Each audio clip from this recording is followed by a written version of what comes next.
We have time for a few questions if people want to linger for about 15 minutes, and then we can do a bunch more tonight. Okay.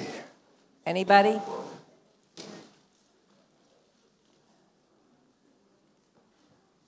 Explain the 12 years again. The 12 years? Yes. Oh, the United Nations climate report that came out, I think, about a month ago. Their conclusion was, and this was hundreds of scientists from all over the world, that we have 12 years left as a species to change our ways if we are going to in any way dent the onslaught of climate change, which means things like most of Florida will be gone, most of Manhattan will be underwater, et cetera, et cetera. You have to realize most of humanity's biggest cities around the world are on water. And so we're talking about, I mean, we think we have an immigration problem now, or someone does in a place of power. Wait until 1 billion people living in cities are looking for a home, to say nothing of looking for food. You know, in our anthropocentric and narcissistic way, we think, oh, climate change, we're going to be cold and we're going to be this and we're going to be that. But other things will happen too. The droughts. I just came out of a 7-year drought in my state of California. And hopefully we learned something from that. Buck Ghosthorse, this Lakota teacher, he said to me one day, you want to know how sacred water is? Go without it for 3 days. It's a very cheap practice. It's not easy, but it's cheap. When you go without water for 3 days, that first sip, you know how sacred water is. We can say that about everything that's important. Well, even I'll say this about air, because when we had those wildfires this summer, 150 miles from where I live, but the bad air came all the way down to where I was in San Francisco for almost a month. And children, I was afraid to take my dog for a walk because of that bad air. I mean, everything changes. And this is what I mean by loving your neighbor. We're not loving our air. Our air is our neighbor just because you don't see it. You don't see spirit either. But it's there. The wind comes. You don't have to see it. You feel it. There are all kinds of things that are invisible that still exist. So climate change, as the scientists put it in this conference I went to on an island 2 summers ago, they said, with climate change, the dry places are going to get drier, the wet places are going to get wetter. And of course, you're here in this part of the country, you're going to have more hurricanes, wetter hurricanes, more rain, blah, blah, blah. So it's just not going to work for anyone. So that's what I mean by the 12 years. It's a very serious thing. Now, I will say this. 25 years ago, I was with Lester Brown of the Wilwash Institute in Bristol, England, at a E.F. Schumacher conference, and he said at that time, we had 25 years left to change. So really, when I read that report, I said, oh, we've got a 12-year respite, or 12 more years. Hey, let's go for it. So everything has to change. This is not time for business as usual, religion as usual, economics as usual, or politics as usual. And yet, a crisis like this is so amazing because it will get us out of our couches. It will get us out of our silos. You don't have to be a Republican or a Democrat or anything else to realize that if your water is going to be inundated, or your land is going to be inundated, or your children are not going to have food, or the temperature is going to go sky high or sky low, which is what's happening. While Chicago and the Midwest are going through this thing this week, in Australia, it's 120 degrees in most of the countries this week, 120, breaking all the records ever. So are we in this together or not? Are we entangled? Where is the interdependence? Where is the compassion? My reading of human history is that we change when we have to. Necessity is the mother of invention. And so I quoted David Orr yesterday, I think. Hope is a verb with the sleeves rolled up. My hope is that this crisis will get us working. The inner work, tapping into our powers of compassion and courage, resisting, standing up, speaking the truth, melting denial, melting despair, and making whole new coalitions, which is what real politics is, whole new allies in this fight together. I'll tell you one little story in my life. In 1958, I was at Loras College in Dubuque, Iowa. It was my first year trying out the Dominicans. And they had a house there for future Dominicans. And it was a big year for floods in the Mississippi River. And I'll never forget this because I was so impressionable. I was 17 years old, or even 16, I don't know, first year college. And this flood came. And so everyone went down to the river to make sandbags and stack them. And I realized then, as young as I was, and as Catholic as I was putting sandbags in next to Lutheran seminarians, Presbyterian seminaries, Jewish seminarians, ministers from all traditions, and rabbis. I realized, again, in the context of creation, let's get out of our boxes. And we are in a much bigger crisis now than the Mississippi River was in 1958. So what an opportunity for us to step to this next level of evolution.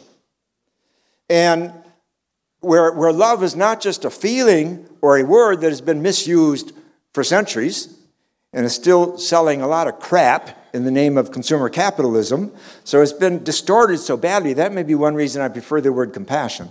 But the point is that love is an action. And what an invitation we have. It's staring us in the face, daring us to join an adventure, the kind of adventure that Jesus talked about, that we are lovers, that we are compassion doers. And he's not alone. Dalai Lama has said, we can do away with all religion, but we can't do away with compassion. Compassion is my religion. And it goes from religion to religion. When you get to the essence, in the Quran, by far the most used word for Allah is Allah, the compassionate one. So compassion is this undercurrent in the human heart and the human ingenuity, because it takes the mind, not just a heart, to do compassion. It takes intelligence, left and right brain. It takes all the chakras. All of it. What an opportunity to wake up and grow up. Era of compassion.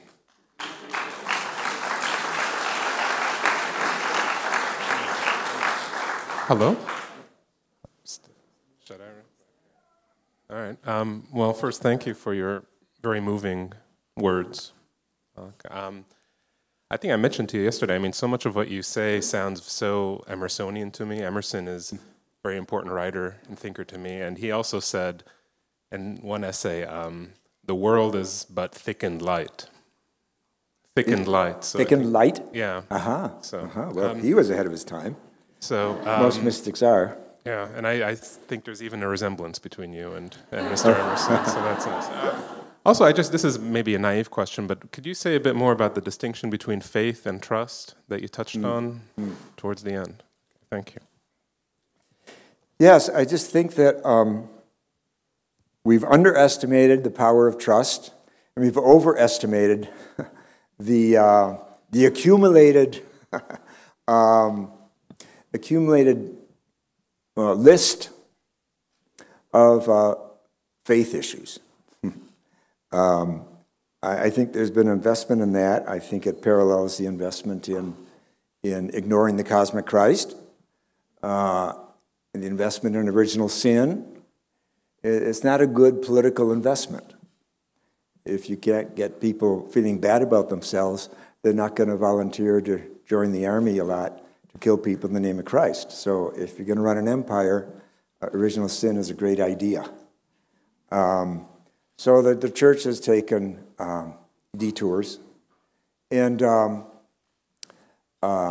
I think faith is really the trust in terms of the Christian tradition, is trust in the person of Jesus, the teachings of Jesus, the power of Jesus, and the Christ. That power of the divine power that is unleashed in the world.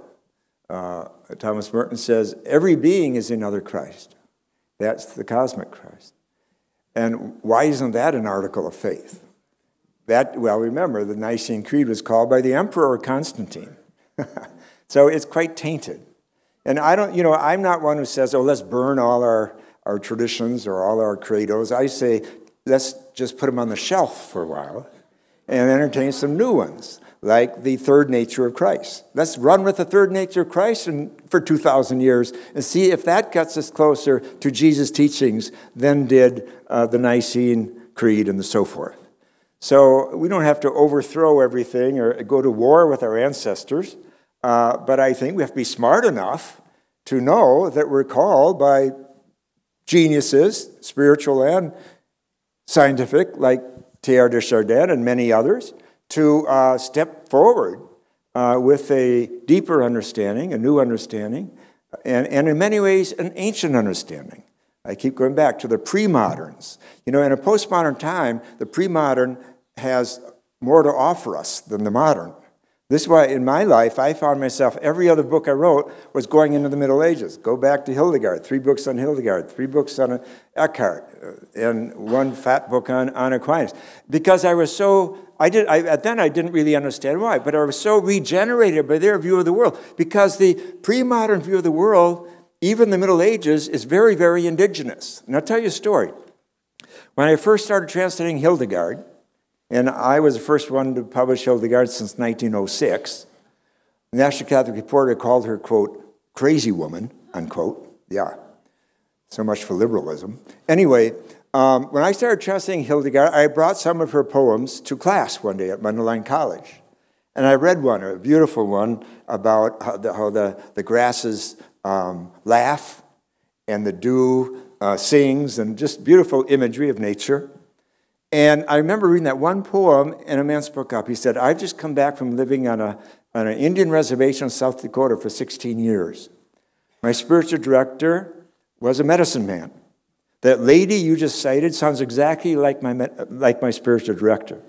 I almost fell out of my chair, because I had not seen the connection so starkly between the indigenous wisdom and our pre-modern ancestors, like Hildegard, like Eckhart, like Francis, etc. That's a beautiful thing, to know that we don't have to curse our ancestors. Of course, they didn't get everything right. Science has been wrong for 200 or 300 years about the universe. That's a pretty big wrong. So, science may be wrong about a few things today too. But we want to work together and do the best work we can do together. And certainly that was Teilhard's vision, and many others since him. And I think it's Elia's too. We have time for one more. Matthew. Yes. While you and Ilya helped to broaden my larger mind and my right brain as to the magnificence of the cosmic Christ, I wanted to ask you a personal question in terms of when your ego takes over, what do you think about the end of your time? Well, you don't have to have your ego take over to think about the end of your time. I talk about death.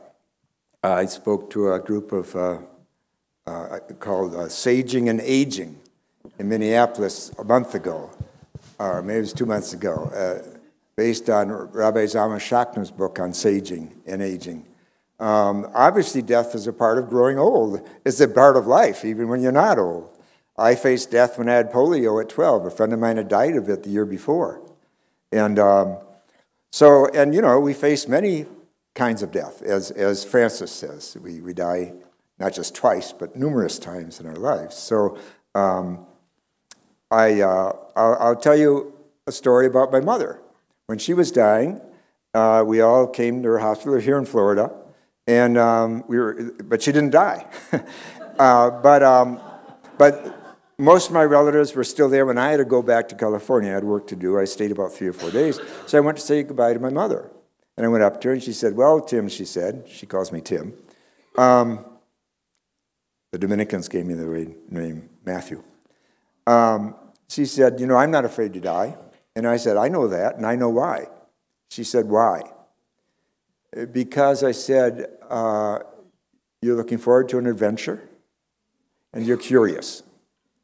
And she said, exactly. That was our last word between each other. We kissed after that, and she died about 10 days later. So I've faced death in many forms before, and what can I say? Of course, there's a wonderment about it all, but for one thing, I don't have a lot of regrets. You know, Kubler-Ross says that there are two kinds of people who die.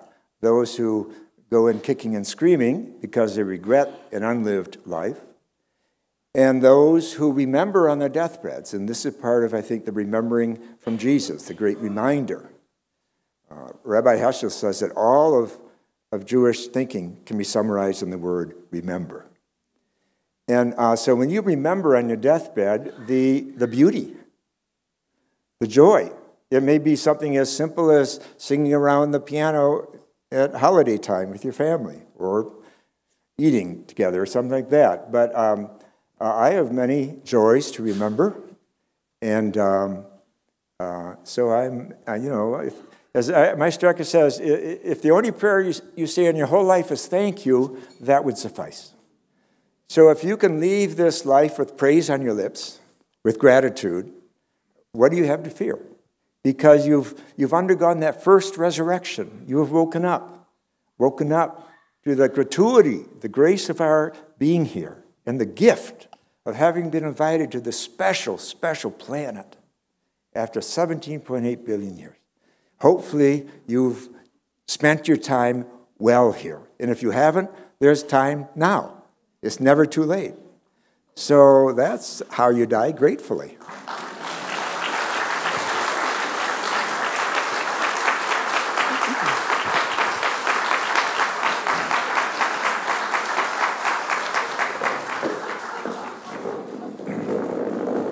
Matthew, I want you to sit down here a minute. I always do what she tells me to do. And now this is totally unplanned. And thanks to Randy for giving me the opportunity.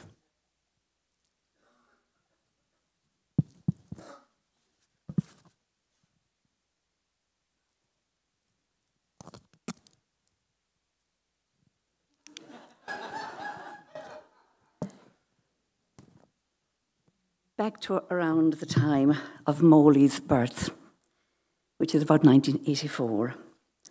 A 12th century Benedictine abbess, the first known female composer in Western classical music and plain chant, Hildegard von Bingen, entered my life. As a feather on the breath of God is how she defined her lifelong life of trust and promise in the Lord. I was singing at a Celtic spirituality conference in Dublin, and the main speaker was the controversial Californian theologian, Matthew Fox. I was mesmerized by the sheer sound of his voice that evening, as I was to be many times in the years that followed when I went on the road with him in America. I sat listening to this extraordinary orator who used no notes whatsoever, who rather spoke off by heart for 2 hours. Later, as we chatted over tea, I humbly gave him a copy of my latest recording, Good People All. He opened out the booklet within and immediately picked up on my singing partners, the Benedictine monks of Glenstall Abbey. Have ye sung any of the medieval Benedictine mystics' chants, Hildegard von Bingen, he asked. I'd love to hear you singing those wild melodies. He said, who? I asked. He wrote down the name of this German medieval mystic for me and subsequently sent me on many books about her, including 2 which he had written himself. The monks and I were rehearsing for an upcoming television programme when I went home, and at our next gathering, I came out with this name, incredulous at the secrecy with which these monks held around their Benedictine sister.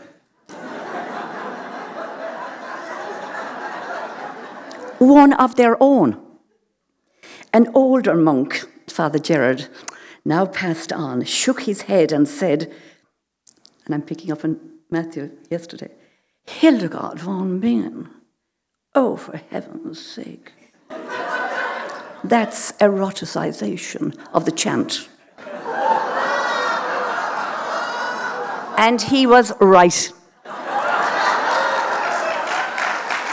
Hildegard breaks all the rules and so on. And so I'm going to sing you a little with a bad throat.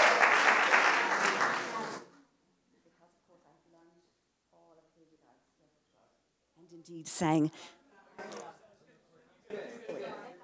Am I good? Okay, great. Thanks a million. These microphones, when you're working with the microphones, I always think of the story of the parish priest in County Clare at home after Vatican II, when you had microphones installed in his church. And the first Sunday, having installed a lovely system in his church, he went out and he said, the Lord be with you. And there wasn't a dicky bird, nobody, no sound. So he tried it again. He said, the Lord be with you. Still not a dicky bird. So he tapped on the mic and he whispered into it. He said, there's something drastically wrong with this bloody microphone. And suddenly everybody said, and also with you.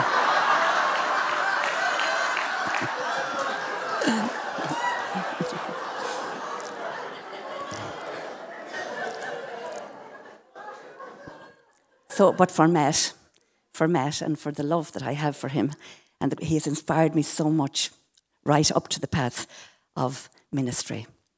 And so I'll sing, Matt, a little piece of a sequence to Mary, which goes, Hail, O greenest branch, sprung forth on the airy breezes of the prayers of the saints.